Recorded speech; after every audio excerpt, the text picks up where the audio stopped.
But if we kind of try to distill, I want to come back to, I guess, the why. Why do you want to even reduce your ACoS, right? I know that this is kind of like the North Star that everybody's going for, low ACoS campaigns, but I think you should kind of question why, and thinking about what is your target ACoS and why you've set that, right? So the way that we think about this is based on the profit margin or the contribution margin of every single ASIN in your portfolio, and using that as your target ACoS. So let's say the margin of a product is 30%.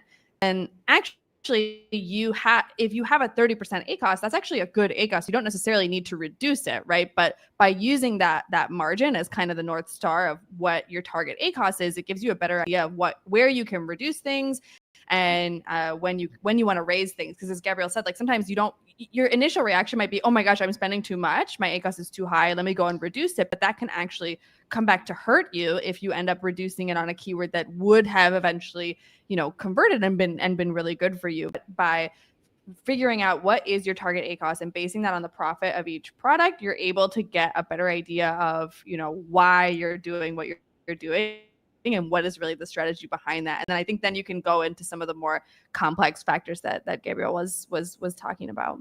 It's about figuring out what is your strategy and why do you want that ACoS, and what it is, and where are you at in your product life cycle, and all those kinds of questions.